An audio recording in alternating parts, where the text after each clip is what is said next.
सरकारें जिताई नहीं है, आपने जातियां जिताई हैं, तो उनसे ही पूछो भैया विकास क्यों नहीं हो रहा। तो एक पूरा कैनवस एक बच्चा आपको सौंपता है और कहता है कि मैं पूरा कैनवस आओ मुझ पर पेंट करो मैडम। हिंदी की टीचर आती है, अपने स्ट्रोक मार के चली जाती है। साइंस की टीचर आती है, अपनी स्ट्रोक्स मार के चली जाती है। वो जो आपने शूटिंग की क्लास रखी है, उसकी इंस्ट्रक्टर आती है, वो अपने स्ट्रोक्स मार के चली जाती है। योगा की टीचर आती है, वो अपने स्ट्रोक्स मार के चली जाती है। और 12वीं के बाद एक पेंटिंग मिलती है। अगर वो पेंटिंग विद्रूप है, अगर वो पेंटिंग एमआई रोड के किसी रेस्टोरेंट से 17 साल की आयु में वो पेंटिंग रात को ज्यादा शराब पीकर ये कहती हुई वो घर वापस आती है, इट्स माई लाइफ, तो दोष आपका है।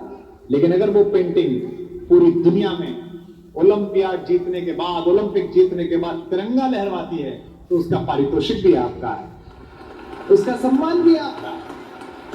वो केवल माध्यम है। आप सोचिए कि आप कौन है।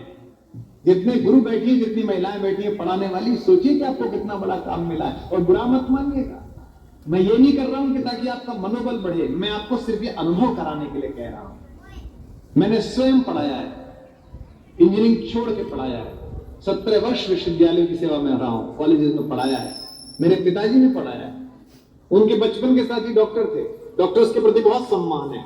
वे लोगों के तात्कालिक दुख और रोग का निवारण करते हैं। और मेरे पिताजी और वो दोनों साथ में शाम को चाय पीते थे और रोज मेरे पिताजी उनको छेड़ते थे। अबे तेरी क्या जिंदगी है, जो आता है मरता करता आता है, मर गया डॉक्टर साहब, बचा लो डॉक्टर साहब, निबट गया डॉक्टर साहब, एक मुझे देख, 58 साल का हो गया हूं, कैंपस में जाता हूं तो जिंदगी के सबसे खूबसूरत दौर में मुस्कुराते हुए लड़के लड़कियां सामने आते हैं, सर नमस्कार, गुरुजी नमस्कार, प्रणाम करते हैं। सदा खूबसूरती के साथ रहता हूं, जिंदगी के साथ रहता हूं। कितनी महिलाएं यहाँ बैठी हैं पढ़ाने वाली, हमारी अध्यापिकाएं 48 की हो जाएंगी, 50 की हो जाएंगी, 55 की हो जाएंगी, लेकिन कितना बड़ा सौभाग्य है कि बचपन आपके साथ सदा रहे, आपके सम्मुख रहेगा, आपके सामने रहेगा। इस परिसर की दीप्ति तभी बढ़ सकती है जब डीएल साहब और इनके दोनों बेटे कस्टोडियन हो जाएं और इसके नियामक अध्यापक हो जाएं। अध्यापक तय करें कि कैसे चलना है, अध्यापक तय करें कि कैसे हो, उस दिन से इसकी दीप्ति बढ़नी प्रारंभ हो जाएगी। यहां बैठे हुए जो अभिभावक हैं, उनसे भी अनुरोध है, बच्चों को वायरस से बचाइए। कोरोना का टीका तो हमारे वैज्ञानिकों ने बना लिया, लेकिन बच्चों की आत्मा को जो खुराक मिल रही है, उनके मन और मस्तिष्क को जो खुराक मिल रही है, उसका टीका तो आप ही लगा सकते हैं। अपने सुख में, अपने आनंद में, अपने निजी स्पेस में इतने व्यस्त मत हो जाइएगा कि आप ये भी ना देख पाए कि ये क्या पढ़ रहे हैं, क्या सुन रहे हैं, क्या इनके मस्तिष्क में जा रहा है। सुबह होती नहीं है इस देश में। मुझे आश्चर्य होता है कैसा 17,000 रुपए का ओप्पो मोबाइल खरीद के पिताजी दे देते हैं और सुबह व्हाट्सएप विश्वविद्यालय की पोपो शुरू हो जाती है। नेहरू को गाली, गांधी को गाली, सावरकर को गाली। ये कोर्स में था आपके, उनकी अपनी मर्यादा थी, उनकी अपनी सीमा थी। वो इस रथ को यहां तक लेकर आए, आपको इसे आगे लेकर जाना है। 75 वर्ष में देश जहां आया है, इसमें सबका योगदान है। इतिहास की पुनर्व्याख्या इतिहास के प्रोफेसर कर लेंगे। इतिहास की पुनर्व्याख्या के लिए विश्वविद्यालय में बनाए गए डिपार्टमेंट, पीएचडी होती है, डॉक्टरेट होती है, उनके लिए वो काम है। ये काम समाज के नियंताओं का नहीं है, ये काम राजनीति का नहीं है, ये सरकारों का नहीं है। सरकारों का काम है कि हमने जो उनमें टैक्स देकर, मत देकर विश्वास व्यक्त किया है, उसको ठीक से वो आखिरी आदमी तक पहुंचा दें, उसके सुख के लिए तैयारियां करते हैं। ये उसका काम है, स्वास्थ्य उसका काम है। मैं आपको बधाई दूंगा इस कारण नहीं कि आप यहां बैठे हैं, कि आपके मुख्यमंत्री ने ये बात सोची कि कैसे नागरिक को कम से कम स्वास्थ्य का मौलिक अधिकार तो मिले, उसका स्वास्थ्य तो ठीक रहे, यहां तक तो बात पहुंचे। तो जितनी बेटियां बैठी हैं, इनके माँ बाप से भी अनुरोध है कि इनके भोजन, शारीरिक भोजन पर तो ध्यान दीजिए कि क्या खा रही हैं, ये इनके मस्तिष्क में क्या जा रहा है, इस पर ध्यान दीजिए। ये देख क्या रही हैं। मैं मानता हूं कि आप उसमें फिल्टर नहीं लगा सकते, पर अगर आपने इनके मस्तिष्क में विवेक का फिल्टर लगा दिया, तो जो भी छन के जाएगा ठीक छन के जाएगा। जो दुनिया भर से उतर रहा है, उस पर आप फिल्टर नहीं लगा सकते, बट आपने इतना सिखा दिया कि ये सुनना है, ये अपना है, ये नहीं सुनना है, ये ठीक नहीं है, तो फिर जो भी आएगा इन तक अच्छा पहुंचेगा। एक बात मैं आपसे और कहना चाहूंगा कि लोग कहते हैं भारत क्या है, भारत लाल किला है, भारत ताजमहल है, भारत विधानसभा है, भारत नई संसद की बिल्डिंग है, नहीं। 1/140 करोड़ भारत मैं हूं, 1/140 करोड़ भारत आप हो।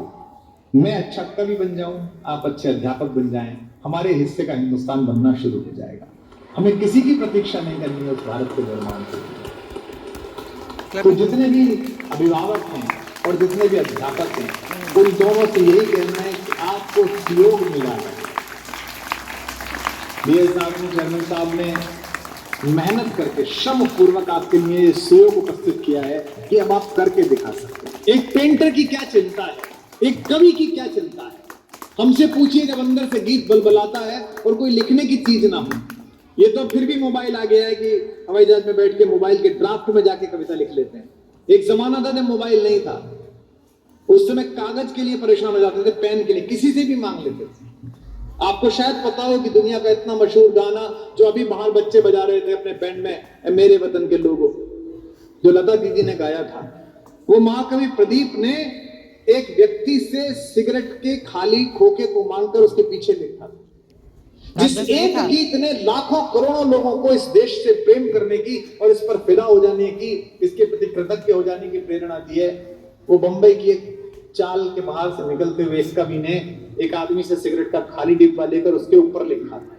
तो ये जो प्रसव की पीड़ा है कि कला कैसे बाहर निकले, चित्र कैसे बाहर निकले, बांसुरी का स्वर कैसे बाहर निकले, मेरे मुंह से कविता कैसे बाहर निकले, इस प्रसव पीड़ा को अगर ठीक आयोजन मिल जाए, ठीक कागज मिल जाए, ठीक कोची मिल जाए, ठीक रंग मिल जाए, तो चित्रकार खिल जाता है। मैं जानता हूं कि बहुत लोग आप पर हंसे होंगे, बहुत सारे लोगों ने आपकी मजाक उड़ाई होंगी, बहुत सारे लोगों ने आपके संकल्प में संशय पैदा किया होगा। जब महामना मदन मोहन मालवीय काशी विश्वविद्यालय की संरचना के लिए उद्यत हुए, तो उस जमाने में वो इतने बड़े लॉयर थे कि 1100 चांदी के सिक्के एक दिन की हियरिंग के लेते थे। और उनके पिताजी ने कहा कि ये कैसे करोगे? मालवीय जी ने कहा, और बाद में काशी हिंदू विश्वविद्यालय जैसा चमत्कार महामना ने तैयार किया, लोगों से भीख लेकर तैयार किया, झोली फैलाकर तैयार किया। यहां तो आपने यत्न पूर्वक अपने श्रम से कमाए हुए अपने धन को यहां पर लगाया। मैं पुनः बधाइयों के साथ बीएल भाई आपको भी और अध्यापिकाओं को और यहाँ के सारे स्टाफ को इस बात की बहुत शुभकामनाएं देता हूं कि आप गौरवशाली हैं कि परमात्मा ने आपको पूंजी भी दे दी है और परमात्मा ने आपको कैनवस भी दे दिया है। उठाइए पूंजी और बनाइए वो चित्र जिन चित्रों को देखकर पूरा विश्व कहे कि ये शेखावाटी की बेटी है, इसलिए यहाँ तक पहुंचे, इसलिए कितनी बढ़िया बात है, बहुत अच्छा।